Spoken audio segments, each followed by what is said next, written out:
Olá, o preguiçoso é um ser inferior? Eu sou o pastor Adriano Alves e a palavra do dia já está na tela.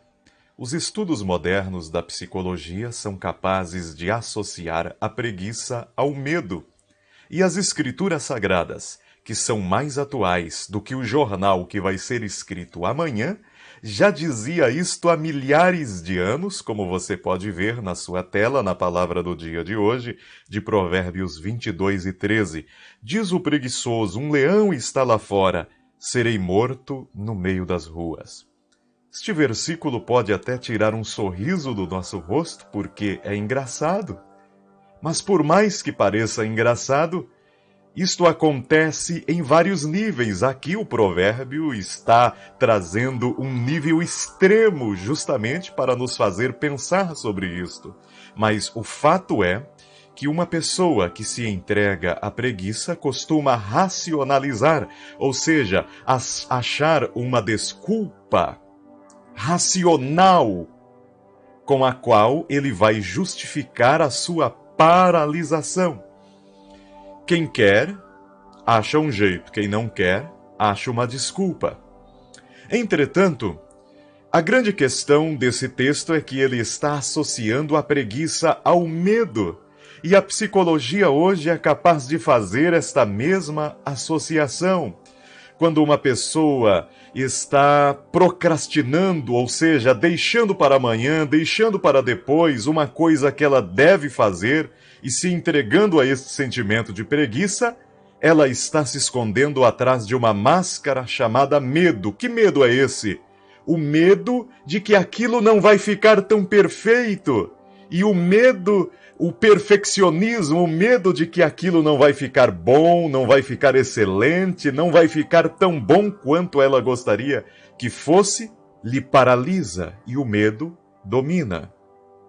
A preguiça, portanto, domina. O medo de que as pessoas não vão aprovar aquilo que ela fez. Aqui o sentimento de que aquilo aprove, ou seja, agrade pessoas que ela não gostaria de decepcionar. E o medo de decepcionar estas pessoas acaba fazendo com que ela paralise e se entregue a este sentimento chamado preguiça. Entretanto, eu quero convidar você neste momento a entender que esta preguiça não lhe faz um ser inferior, porque todas as vezes que uma pessoa é paralisada pelo medo, que está atrás de uma máscara de preguiça, ela não vai sentir vergonha por todos os aspectos psicológicos que levaram ela a ficar paralisada. Não, ela só vai sentir vergonha de ser uma preguiçosa, porque o preguiçoso é um ser de segunda categoria aos olhos da sociedade. Se alguém é preguiçoso, ele está debaixo de uma sentença, de um libelo social de uma pessoa inferior. Mas eu quero dizer para você neste momento que você não é uma pessoa inferior, ou se você conhece alguém assim, esta não é uma pessoa inferior, mas ela é uma pessoa que precisa de uma libertação psicológica e ou espiritual. Porque o medo tem uma característica, tal como as escrituras dizem que um abismo chamam outro abismo. O medo tem a característica de atrair para a gente justamente aquilo que a gente mais teme. Aquilo que eu mais tenho medo é isto que eu atraio para a minha vida. E é justamente isto que acontece na vida das pessoas que se entregam a este medo. Atrás desta máscara está a preguiça. E, portanto, as pessoas que se entregam a isto, se entregam justamente àquilo que vai lhe dominar, ou seja, medos maiores e maiores e maiores, e a pessoa, em dado momento, pode se ver em laços terríveis dos quais ela não consegue se libertar sozinha. Inclusive, a depressão. Não que a depressão seja apenas um reflexo disto, Mas uma das causas pode ser isto, este medo. Este medo, com esta máscara da preguiça, pode levar à depressão, seja uma depressão reativa, ou seja, aquela depressão que foi acionada pelo gatilho de coisas terríveis, tristes, angustiantes, que causaram este trauma, ou até mesmo a depressão endógena, que já é a falta de componentes químicos no nosso organismo, no nosso cérebro. E seja qual for o tipo de depressão, aí já é uma questão que precisa ser resolvida por um psicólogo. E o meu conselho é que você procure um psicólogo cristão e não tenha preconceitos.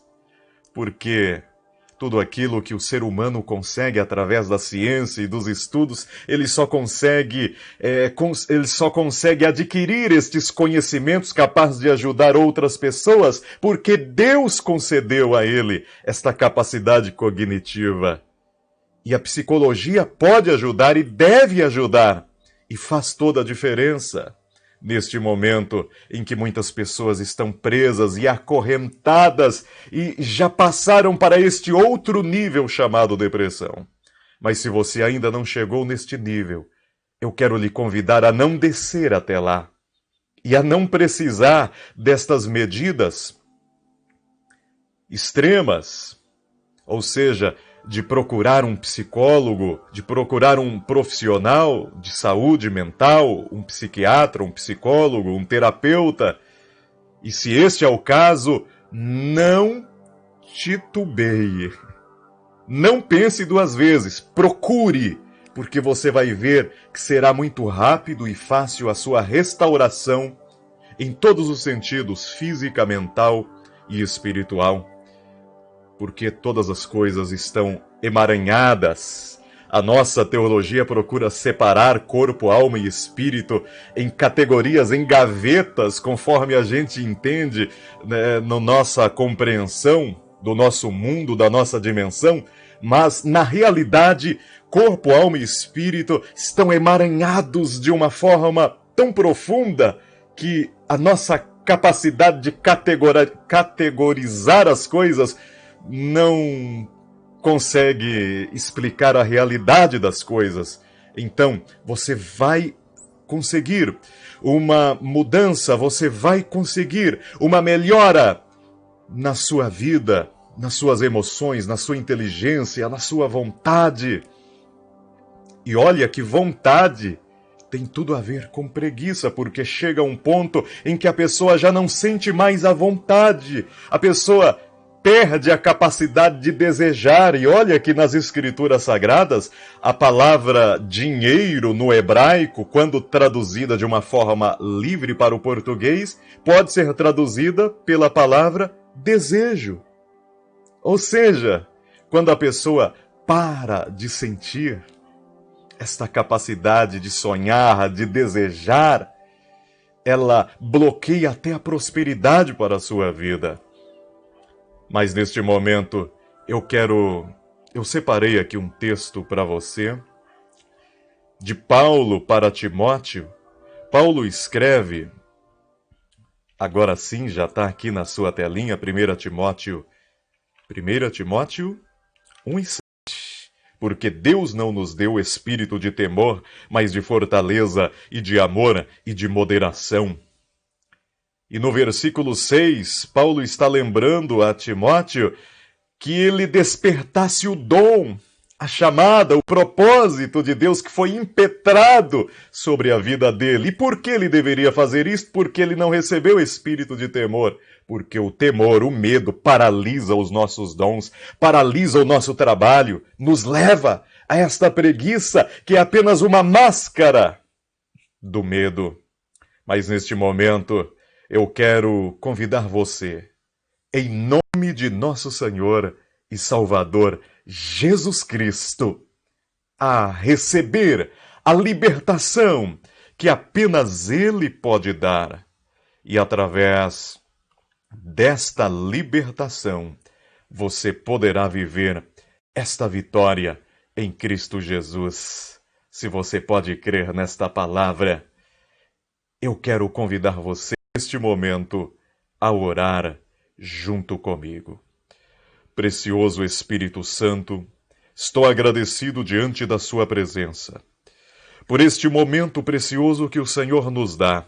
E eu quero pedir ao Senhor por esta vida que ouviu a sua palavra, entendeu a sua palavra e deseja agora uma libertação para ela ou para um querido, para alguém por quem ela está orando, por quem ela nutre preocupações. Agora intervém pelo seu Espírito Santo, trazendo ânimo, força, energia do céu, a fim de que ela vença o medo e todas as barreiras e possa viver o novo de Deus para ela e para os seus queridos.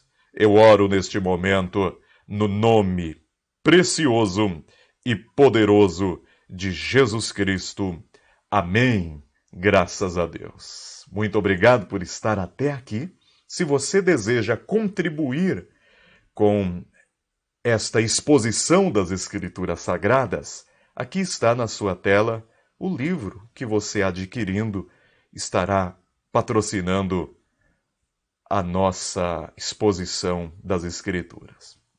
Deus lhe abençoe poderosamente em Cristo Jesus e até a próxima.